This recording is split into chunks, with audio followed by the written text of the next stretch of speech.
New Mexico's dry climate is good for many things, but when fire is mixed with dry conditions, it causes havoc. Now, wildfires are costly and dangerous for the environment, as we know. Efforts at prevention could backfire, as in the case of the Doghead Fire in the Monzona Mountains that burned nearly 18,000 acres, caused mandatory evacuations, and destroyed 12 homes. And Tom, U.S. Forest Service officials confirmed that Doghead Fire was started by sparks from a forest thinning machine, part of a federally funded wildlife brush and wood clearing effort. We have some clarity on that now, and this, let me start there on this clearing idea. Representative Pierce and many others, this is a big part of their management idea. Let's do better at clearing the forest. But we're the 5th largest state in the union. You can't clear everything, for gosh sake, but should we just be making an effort? Yeah, we should. Okay. Yeah, I think, you know, you have to be able to do something to remediate all of the dead brush, all the fall, you know, to try and prevent these types of forest fires. The situation with the Doghead Fire, extremely unfortunate, it's sad, it's tragic. Right. You know, and for some reason, New Mexico, between, you know, what happened up in the Jemez Mountains and Los Alamos and, you know, the backfire that got away decades ago, and then this, you know, it's just, it's really tragic is what it is, because you have a lot of families, a lot of lives that were impacted. Right. But what jumps out to me here is that basically we have, you know, we have the Forest Service, Department of Agriculture. You have you have Senator Udall, and you have Representative Congressman Pierce.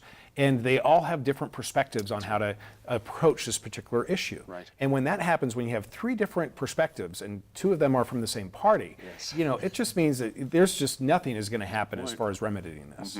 Sophie, picking up on the federal side of things, Mr. Udall is right now in a conversation with Tom Vilsack about something very interesting about 2 different approaches. As we handle it now, we pay down these to pay for these fires, we pay them down as we go along. And Mr. Vilsack's taken this position saying, look, we can't keep throwing temporary money at things. We need the Congress to step up and allocate proper funding for this. What do you make about that? It seems to me that part of what Vilsack is saying is more and more of the federal department's budget is going toward fighting active fires. That's right. 52% at this point is what he said, and it was like 16% not that long ago. That's right, and he's really highlighting it. I think the fact that those preventive measures are not happening, the ones that Pierce is asking for, the ones that the communities are asking for, they're not happening because all of that money is getting sucked over into fighting the fires. At the same time, because of climate change, everything's hotter, everything's drier, everything's more combustible. This is a situation where we can't continue to pretend that the same old allocations are going to work, that dealing with the fires one-off, which is what has been before, is going to work. We have seen in the last couple of years, you know, news reporting where they say basically the entire West and Southwest is on fire. That's right. And we look to the federal government because our local governments and our state governments can't manage that on our own. But we're not seeing the kind of support going to federal firefighting activities that needs to happen. That's right. And at the same time, there need to be sufficient allocations so that preventative measures can be taken, so that perhaps we can fight fewer fires in the future. And Janice, that allocation would come under a reclassification as natural disasters for fire, much as we do for floods and everything else. That has a different spigot, so to speak, out of the federal government. Indeed. But going back to where Agricultural Secretary Vilsack is at, what do you make about his idea that perhaps we should just let the whole thing run dry, all the money run dry, and see where we go from there? Well, I would say so this happens in every legislature and in Congress on a regular basis. Yeah. The only way we're going to get movement is if we withhold the money, period. That's and right. nothing You do is hear it going a to lot, change. don't you? And Yeah. I'm lucky Varela, I can hear this. I mean, just right here, that, you know, we're just going to withhold the money. Not a practical route, in my opinion, and I don't think that the votes are there to sustain it. So can we come up with another method?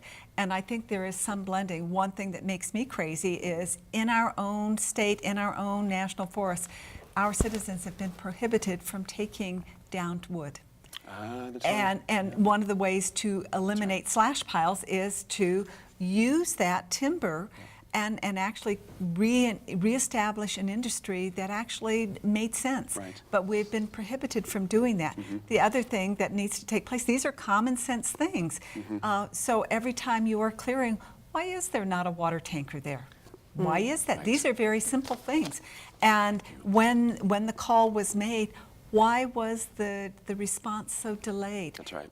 And these are just very simple things that I think come down to the U.S. Forest Service's regulations and policies and practices. And let me just add one other Please. little one, because Los Alamos is still in my brain when the first fire hit, is if it is windy, don't do a burn. Don't do that. Thank you. Thank you. We have a system to kind of figure these things out a Right. day easily ahead of time.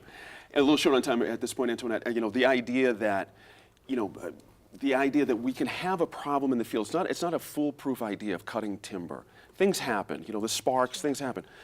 But that first few hours is so critical. To Janice's point, why isn't there a tanker on site Yeah. when you have things like that? Do you know what I mean? These are the things that people Mm-hmm. who investigate that, there needs to be a recommendation and a response, and a quick response. Yeah, it's interesting. But is it too much for smaller communities? Can we expect Chillicothe and other places?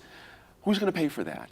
To have that kind of Well, equipment on that- standby within local proximity? That goes back to most of the points that have been made about putting the resources where you need to put the resources, Mm-hmm. Right. and draining one side of the house for the other. Right. I would say, but come Exactly on. right. One firefighting pumper truck in the field to make sure that there's efficient suppression, we're talking a very small amount But of can money. Chile Lee pay for it? And you're right, Chillicothe doesn't have that. That's right. And I know that the state can come up with it, but in the fire budget, and when Congress and we want things, it needs to be in the budget. That's Needs right. to be in the budget. There you go. When we come back to the line, we will talk about the impact of some laws that went into effect on July 1st.